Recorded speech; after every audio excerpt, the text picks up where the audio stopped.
Good morning student. ये video मैं BTech के स्टूडेंट्स के लिए बना रहा हूँ। बच्चों ने भी 12th क्लियर किया है, अब वो लोग बीटेक का प्लान कर रहे हैं। बीटेक में सबसे डिमांडिंग स्पेशलाइजेशन है जिसको अपन कंप्यूटर साइंस बोलते हैं। कंप्यूटर साइंस के अंदर बहुत सारे स्पेशलाइजेशन अभी निकल के आ रहे हैं, बहुत डिमांडिंग स्पेशलाइजेशन है। इसमें आपको मिलेगा आर्टिफिशियल इंटेलिजेंस है, डेटा साइंस है, रोबोटिक है, user experience, full stack development, cyber security, EV, ethical hacking मिलेगा आप लोग को, that is finance minor, fintech मिलेगा, गेम डिजाइनिंग मिलेगा, आपको क्लाउड कंप्यूटिंग मिलेगा।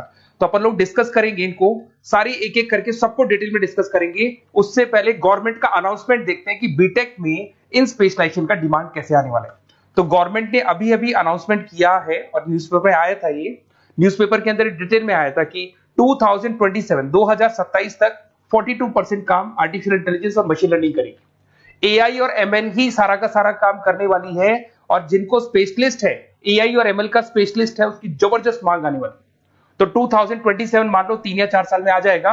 और अगर आज से आप बीटेक पे ये वाले स्पेशलाइजेशन चूज करते हो तो फ्यूचर में बहुत जबरदस्त डिमांड आने वाली है। पैकेज मान के चले, फ्रेशर्स को 6 लाख के ऊपर पैकेज मिलेगा, और ये पैकेज 15 लाख तक जाएगा उन लोगों के लिए जो फ्रेशर्स है। और अगर धीरे धीरे आपको एक्सपीरियंस हो जाएगा तो पैकेज 25-30 लाख तक जाएगा। अपन इनको सबको डिटेल में डिस्कस करने वाले हैं। सबसे पहले अपन स्टार्ट करते हैं फर्स्ट वाला, artificial intelligence and machine learning दिखाई देगा आपको। देखिए बड़ा इंटरेस्टिंग स्पेशलाइजेशन है। अगर आप एआई एमएल की बात करें तो आप लोगों ने चैट जीपीटी देखा होगा, बार्ड देखा होगा। आजकल करीब करीब बच्चा भी चैट जीपीटी को यूज कर रहा है। अगर मैं आर्टिफिशियल इंटेलिजेंस की बात करूं तो मतलब सारा का सारा जो काम है वो मशीन्स करेंगे। अगर आप छोटा सा एग्जांपल है, ऑटोमोबाइल की बात करते हैं तो ऑटोमोबाइल में आप टेस्ला का एग्जांपल ले सकते हो। टेस्ला कंपनी की जो कार है वो सेल्फ ड्रिवन है। तो मशीन को आपने पूरी टेक्नोलॉजी को समझा दिया, अब मशीन उस काम को करेगी। इसको क्या बोलेंगे? आर्टिफिशियल इंटेलिजेंस बोलेंगे। बहुत सारी कंपनीज हैं इसमें, हेल्थ केयर में, फाइनेंस में, ऑटोमोबाइल में, रिटेल में, टेक्नोलॉजी में, हर जगह पे जॉब की रिक्वायरमेंट है। हर कंपनी को जॉब का रिक्वायरमेंट है। अगर आप हेल्थ केयर की बात करेंगे तो हेल्थ केयर कंपनीज को रिक्वायरमेंट है, फाइनेंस में पेपाल हो गया उसको रिक्वायरमेंट है, ऑटोमोबाइल में टेस्ला हो गई, बड़ी बड़ी कंपनीज हैं जो अपनी सारी की सारी गाड़ियों को ऑटोमेटिक करने के मूड में, तो वहां पे रिक्वायरमेंट होगा। रिटेल कंपनीज में अमेजन में, वॉलमार्ट में रिक्वायरमेंट है, और भी बहुत सारी कंपनीज हैं, आपका फेसबुक है, नेटफ्लिक्स है, सब जगह पे एआई का रिक्वायरमेंट तो आने ही वाला है। तो आप ये मान के चले जबरदस्त डिमांडिंग कोर्स है। अगर आपका प्लान करते हैं तो बहुत अच्छे पैकेजेस लगने वाले हैं आपके। सेकंड कोर्स अगर अपन देखें तो आपको दिखाई देगा, ये तो एआई एमएल की बात हो गई। सेकंड कोर्स की अपन बात करते हैं, that is BSc in data science. बहुत इंटरेस्टिंग कोर्स है, और साथ ही साथ यहां पर पैकेजेस बहुत अच्छे लगते हैं, और आप जो जॉब करेंगे टॉप मैनेजमेंट वाली जॉब करेंगे। अब स्टूडेंट्स कहते हैं सर टॉप मैनेजमेंट का मतलब क्या हुआ? अरे डेटा साइंस के अंदर एक कंपनी का पुराना डेटा लेंगे आप, उसका पूरा एनालिसिस करेंगे, एनालिसिस करके आप टॉप मैनेजमेंट को बताएंगे कि आपके प्रॉस क्या है, कॉन्स क्या है, पॉजिटिव और नेगेटिव पार्ट क्या है, क्या चीजें अपने को और करनी चाहिए जिससे कि अपनी सेल, अपना प्रॉफिट क्या हो जाएगा, इंक्रीज हो जाएगा। तो कहीं ना कहीं टॉप मैनेजमेंट का जो पूरा डायरेक्शन है वो डेटा साइंटिस्ट देते हैं। तो डेटा साइंटिस्ट कहीं ना कहीं एक कंपनी का एसेट बन जाता है, क्योंकि वो टॉप मैनेजमेंट के साथ मिलकर काम करते हैं। तो डेटा साइंस की जबरदस्त रिक्वायरमेंट है, क्योंकि पूरा का पूरा बिजनेस का डायरेक्शन डेटा साइंटिस्ट चेंज कर देता है। और कहीं ना कहीं करोड़ों रुपए कमा के भी कौन देगा? कंपनी को डेटा साइंटिस्ट कमा के देगा। ऐसे बहुत सारी कंपनीज है, ई कॉमर्स, रिटेल कंपनी में जॉब लग सकती है, फाइनेंस में, हेल्थ केयर, टेक्नोलॉजी, सब जगह पे जॉब लग सकता है आप लोग का। वही ई कॉमर्स में वॉलमार्ट को, अमेजन को जरूरत पड़ेगी आपको। फाइनेंस कंपनी में जेपी मॉर्गन, आपने सुना होगा, गोल्ड स्टैक सुना होगा, वहां पे जॉब लग सकता है। ऐसे करके आपको टेक्नोलॉजी के अंदर आपका गूगल, नेटफ्लिक्स में जॉब लग सकता है। और ट्रांसपोर्टेशन कंपनी, यूपीएस, उबर वगैरह में आपका जॉब लग सकता है। पैकेजेस बहुत अच्छे मिलेंगे, हर जगह पे अच्छा खासा रिक्वायरमेंट है इनका सबका। फिर आते हैं अपन नेक्स्ट, आपको स्पेशलाइजेशन मिलेगा, बड़ा इंटरेस्टिंग स्पेशलाइजेशन मिलेगा आपको, that is RPA, that is robotic process automation. अगर आप देखें तो आजकल सारा का सारा जो काम है मशीन ही करती है। एक छोटा सा एग्जांपल लेता हूं, बैंक के अंदर अगर आप एटीएम में जाते हैं तो एटीएम से आप पैसा निकाल भी सकते हैं, पैसा डिपॉजिट भी कर सकते हैं। तो एक मशीन काम कर रही है, एक रोबोट काम कर रहे हैं। तो कहीं ना कहीं हर जगह पे रोबोट्स की जरूरत पड़ने वाली है। और इवन अगर आपने दुबई का टेक शो देखा होगा तो वहां पर रोबोट सफाई कर रहे हैं। मशीन ऐसी बना दी गई है कि कहीं भी अगर आपको गंदगी दिखाई दे तो मशीन अपने आप सफाई कर देगी। तो सफाई कर्मचारियों की जरूरत नहीं पड़ने वाली। तो देखो इसमें हेल्थ केयर, फाइनेंस के अंदर आपको रिक्वायरमेंट रहेगा। बैंकिंग फाइनेंस के अंदर आपका जेपी मॉर्गन, एचडीएफसी बैंक, कोई भी बैंक हो, हर बैंक को रिक्वायरमेंट रहेगा। एचडीएफसी बैंक, आपको अगर एटीएम डिजाइन करना है या कोई नई टेक्नोलॉजी डिजाइन करनी है तो बैंक की जरूरत तो पड़ेगी, बैंक वाले रखेंगे आपको। हेल्थ केयर के अंदर आपकी रिक्वायरमेंट होगी, मैन्युफैक्चरिंग कंपनीज में रिक्वायरमेंट होगी, रिटेल कंपनीज में रिक्वायरमेंट होगी, आईटी कंपनीज में रिक्वायरमेंट होगी। हर जगह पे आपकी रिक्वायरमेंट तो रहेगी ही रहेगी। फिर से आते हैं नेक्स्ट स्पेशलाइजेशन आपको मिलने वाला है बड़ा इंटरेस्टिंग स्पेशलाइजेशन मिलेगा आपको, that is UX and UI, जिसको बोलते हैं यूजर एक्सपीरियंस। अगर मैं यूजर एक्सपीरियंस की बात करता हूं तो बेसिकली जब अपन वेबसाइट को डिजाइन करते हैं तो वेबसाइट का एक यूजर फ्रेंडली होता है। यूजर फ्रेंडली का मतलब अगर आप अमेजन, फ्लिपकार्ट, किसी उबर, ओला इनकी वेबसाइट पे जाते हैं तो फटाफट आप बाई कर सकते हो, जो भी प्रोडक्ट ढूंढना है ढूंढ सकते हो। तो जो वेबसाइट है उसका कलर कॉम्बिनेशन क्या होगा, उसकी थीम क्या होगी, वो यूजर फ्रेंडली है कि नहीं है, ये सारी चीजें कौन करता है, यूजर एक्सपीरियंस करता है। तो वेबसाइट डिजाइनिंग का काम है इसमें, और कलर कॉम्बिनेशन, थीम, तो ये कहीं ना कहीं क्रिएटिविटी इसके अंदर होनी चाहिए। जिसमें क्रिएटिविटी है वो सॉफ्टवेयर बनाएगा, एप्स बनाएगा, वेबसाइट बनाएगा। ई कॉमर्स कंपनीज में इसका रिक्वायरमेंट रहेगा, फाइनेंस कंपनीज में रिक्वायरमेंट रहेगा, हेल्थ केयर, एजुकेशन कंपनीज में आपका Google, Apple, Facebook, Microsoft, IBM, ये कंपनीज को रिक्वायरमेंट रहेगा। तो बड़ा इंटरेस्टिंग स्पेशलाइजेशन है।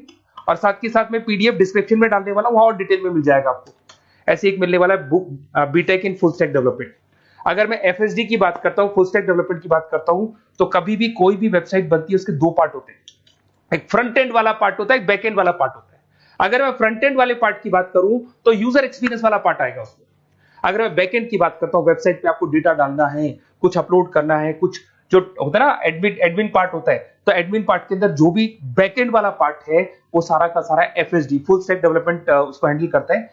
हर जगह पे इसका रिक्वायरमेंट रहेगा। E commerce, banking, finance, health care, startups, वही सारी कंपनीज है, Google, Amazon, Facebook, Microsoft, startup. तो कहने का मतलब है ये कंपनीज तो है ही है, ये तो बड़ी कंपनीज है, इसकी रिक्वायरमेंट तो रहेगी रहेगी। पर अगर देखा जाए तो एक छोटे से छोटा बिजनेसमैन भी वेबसाइट बनवाते हैं।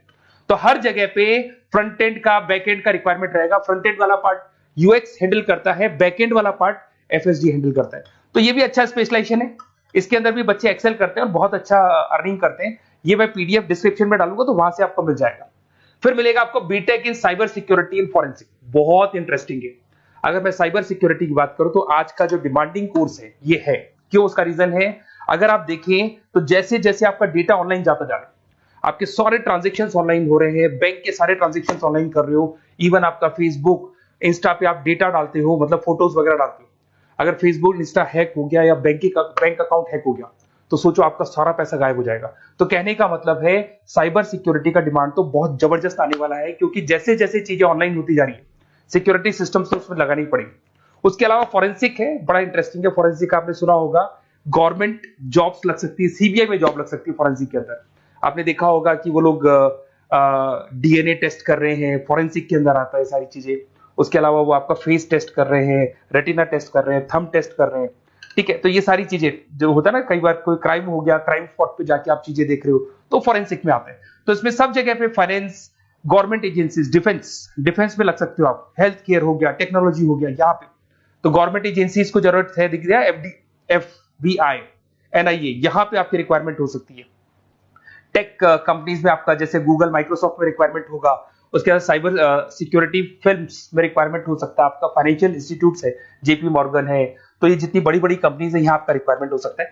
तो ये अच्छा जॉब है, डिपेंड करता है कि आपका इंटरेस्ट किधर है। अगर आपका इंटरेस्ट थोड़ा सा साइबर क्राइम के अंदर है तो शायद आपको उसमें अच्छा एक्सेल मिल सकता है। सबसे इंपॉर्टेंट स्पेशलाइजेशन जो अभी डिमांडिंग आने वाला है, that is electronic vehicles, that is electronic engineering में ईवी का डिमांड बहुत ज्यादा आने वाला है। इवन अगर अपन देखें, transport minister Nitin Gadkari sir ने भी बोल दिया है कि अब क्या होने वाला है, जितनी भी कंपनीज है, चाहे वो मारुति हो, चाहे वो होंडई हो या टाटा हो, सबको साफ साफ क्लियर बोल दिया, आप अपने सारे व्हीकल्स को धीरे धीरे डीजल और पेट्रोल से किसमें कन्वर्ट कर रहे हो, ईवी में। और करीब करीब सब आ भी गए हैं मार्केट के अंदर। तो जब ये ईवी में कन्वर्ट होंगे तो वहां पर कन्वर्जन करने के लिए जो टेक्नोलॉजी डिजाइन होगी उसमें आपका भी कॉन्ट्रीब्यूशन होगा। तो जब ईवी कंपनी के अंदर आपकी जॉब लगेगी तो आपको कहीं ना कहीं आपको टेक्नोलॉजी डेवलपमेंट करने में हेल्प मिलेगा। तो ऑटोमोबाइल कंपनियां ईवी में कन्वर्ट होने वाली, तो ऑटोमोबाइल कंपनी में आपको जॉब मिल सकता है, ऑटोमोबाइल इंडस्ट्री में जॉब मिल सकता है, रिन्यूएबल एनर्जी में जॉब मिल सकता है, इलेक्ट्रॉनिक मैन्युफैक्चरिंग में जॉब मिल सकता है, गवर्नमेंट पॉलिसीज मेकिंग में जॉब मिल सकता है। टेस्ला हो गया, उसके बाद में रिविन हो गया। वैसे तो आजकल तो टाटा, होंडई, मारुति सब ईवी में कन्वर्ट होने वाली, तो कहीं भी आपको जॉब मिल सकता है। और इसका डिमांडिंग कोर्स है, आज मार्केट में ईवी की रिक्वायरमेंट है तो इसका डिमांड तो रहेगा ही रहेगा। उसके बाद में नेक्स्ट आपका आता है दैट इज एथिकल हैकिंग, बड़ा इंटरेस्टिंग है। इसमें दिखाई देगा protecting the information system and network. तो एथिकल हैकिंग की बात करें ना, तो आप अपने नेटवर्क को प्रोटेक्ट करते हैं, कोई कहीं गोलमाल नहीं हो जाए, कोई चीटिंग नहीं हो जाए। एथिकल हैकर बन सकते हैं, सिक्योरिटी एनालिस्ट बन सकते हैं, उसके बाद में साइबर सिक्योरिटी कंसल्टेंट बन सकते हैं, इंफॉर्मेशन सिक्योरिटी मैनेजर बन सकते हैं, तो फॉरेंसिक कंप्यूटर एनालिस्ट बन सकते हैं। तो बहुत सारे ऑप्शंस अवेलेबल है और हर कंपनी को रिक्वायरमेंट है, चाहे विप्रो है, इन्फोसिस है, टीसीएस है, एचसीएल है, रिलायंस इंडस्ट्री है। तो हर कंपनी को जहां भी लग रहा है कि कहीं एथिकल हैकिंग की रिक्वायरमेंट है तो ये कंपनीज को आपका रिक्वायरमेंट रहेगा ही रहेगा। उसके बाद में बड़ा इंटरेस्टिंग है भैया, that is finance minor in fintech. अब ये फाइनेंस माइनर इन फिनटेक का मतलब क्या है इसको समझना। देखिए फिनटेक का मतलब है कहीं ना कहीं आप टेक्नोलॉजी के साथ अटैच हो रहे हैं, और अगर आप बीटेक का प्लान कर रहे हैं तो टेक्नोलॉजी तो होगी, उसके साथ फाइनेंस को अटैच किया जा रहा है। अब ये है क्या, अगर मान लो कोई सॉफ्टवेयर बना रहे हो बैंक के लिए, तो उसमें कहीं ना कहीं फाइनेंस डिपार्टमेंट की हेल्प किसको लेनी पड़ेगी, बीटेक वाले को लेनी पड़ेगी। बीटेक को सॉफ्टवेयर बनाना आता है, बीटेक को कोडिंग बनानी आती है, बट बीटेक को फाइनेंस नहीं पता, डेबिट क्या होता है, क्रेडिट क्या होता है, पैसा आएगा कहां से जाएगा कहां से, वो उसको नहीं पता। तो वो फाइनेंस वाले के साथ मिलकर उस पर्टिकुलर सॉफ्टवेयर को डिजाइन करेगा। बट अगर आपने बीटेक माइनर मतलब बीटेक में फाइनेंस माइनर और फिनटेक को अगर एक साथ मर्ज कर दिया, तो अब आपको कहीं ना कहीं उस अकाउंट्स डिपार्टमेंट की या फाइनेंस डिपार्टमेंट की कोई जरूरत नहीं है। फाइनेंस की नॉलेज आपको है, सॉफ्टवेयर की नॉलेज आपको है, और दोनों को आप क्या कर सकते हैं, मर्ज कर सकते हैं। इसमें fintech developer, blockchain developer, social data scientist बन सकते हैं, आपको प्रोडक्ट मैनेजर बन सकते हैं। तो बहुत सारे ऑप्शंस आपको यहाँ पे मिल जाएंगे, रिस्क मैनेजमेंट स्पेशलिस्ट मिल जाएगा, ये सारे ऑप्शंस आपको यहाँ मिल जाएंगे। उसके बाद में एक और स्पेशलाइजेशन आता है, कंपनीज यहाँ पे देखो पेटीएम, फोन पे, भारत पे। अरे भैया जब वो ऑनलाइन पेमेंट्स होंगे तो वहां अकाउंट्स डिपार्टमेंट का और आईटी डिपार्टमेंट की जरूरत पड़ेगी, दोनों मिलाकर एक ही आदमी काम कर रहा है, तो उसकी मार्केट में डिमांड रहेगी रहेगी। सारी बैंक्स, सारी की सारी ऑनलाइन कंपनी जो पेटीएम जो ऑनलाइन पेमेंट करती है उसमें रिक्वायरमेंट रहेगा आपका, Bharat Pe, reserve pay, HDFC bank, ICICI bank, Wipro, हर कंपनी में आपकी रिक्वायरमेंट रहने वाली है। उसके बाद में बड़ा इंटरेस्टिंग है, that is game designing animation. जो स्टूडेंट्स जो क्रिएटिविटी में रखते हैं, उनका दिमाग चलता है, क्रिएटिव माइंड है, वो गेम डिजाइन करना चाहते हैं, वो थीम डिजाइन करना चाहते हैं, वो कैरेक्टर डिजाइन करना चाहते हैं, वहां पर कुछ स्टूडेंट्स होते हैं जो गेम डिजाइनिंग में अपना करियर बनाना चाहते हैं। जबरदस्त रिक्वायरमेंट है, क्योंकि आज बच्चा बच्चा अगर आप देखें तो बहुत सारे गेम्स हैं जो बच्चे बच्चे खेलते रहते हैं। तो उन गेम डिजाइनिंग में आपको क्या क्या स्पेशलाइजेशन हो सकते हैं, आप game developer, game designer, animator, 3D modular, text artist बन सकते हैं, लेवल डिजाइनर बन सकते हैं। तो बहुत सारे ऑप्शंस हैं इसके अंदर, और बहुत सारी प्राइवेट कंपनीज मिलेंगी आपको, जैसे 99 गेम्स मिल जाएगा आपको, टाटा की कंपनी मिल जाएगी, इधर से बहुत सारी कंपनीज है जहां पे आपकी जॉब लग सकती है। तो ये सारा डिस्कशन मेरे को करना था आप लोगों से, साथ के साथ थोड़ा सा मैं बताता हूँ। बेसिकली मैं 2006 से पढ़ा रहा हूँ, 2006 से पढ़ा रहा हूँ। मेरे पास ऑनलाइन ऑफलाइन रिकॉर्डेड सारे मोड पे बच्चे आते हैं पढ़ने के लिए, तो उनसे मेरा डिस्कशन भी होता रहता है कि कौन सा कॉलेज कैसा है, कहां पर जॉब्स अच्छी लग रही है, कहां पे प्लेसमेंट्स अच्छे हो रहे हैं। तो मैं एक एक चीज को डिस्कस करने के बाद में एक कंक्लूजन पहुंचा हूं कि बेस्ट कॉलेज कौन कौन से होंगे। तो आप जब डिस्कस करेंगे, फोन वोन करेंगे मेरे को, ये नंबर है मेरा, साथ के साथ डिस्क्रिप्शन में मैं लिंक भी डाल रहा हूँ, तो वहां पे आप फॉर्म भर दें, एक छोटा सा फॉर्म है वो भर दें, या व्हाट्सएप के ऊपर मेरे को डिटेल शेयर कर दें, या फिर आपके पास टाइम है तो आप इस नंबर पे कॉल भी कर सकते हैं, या आप डिटेल शेयर करेंगे तो मेरी टीम या मैं कॉल करूंगा आप लोग को, और अपन यहाँ पे बेस्ट कॉलेज ढूंढेंगे। जो बेस्ट से बेस्ट कॉलेज होगा और जो स्पेशलाइजेशन आपको रिक्वायरमेंट होगी उसके अकॉर्डिंग जो भी बेस्ट कॉलेज होगा वो मैं आपको प्रोवाइड करूंगा। कहीं भी कोई डाउट हो, ये मेरा नंबर है, इस पे कॉल कर सकते हैं। साथ के साथ बस इतना सा लिख के भेज देना कि I want to do BTech, कहां से बिलोंग करते हैं, कहां से आपको बीटेक करना है, और आपका फोन नंबर, ये 4-5 चीजें लिख के भेज दो मेरे को, या फिर नीचे डिस्क्रिप्शन में जाएंगे तो आप फॉर्म भर देना आप, और या फिर इस नंबर पे कॉल करके या व्हाट्सएप कर देना। Best of luck for your examinations, और कहीं भी आपको कैरियर में कोई डाउट हो, मेरा नंबर है, आप कभी भी मेरे को कॉल कर सकते हैं। Okay, best of luck.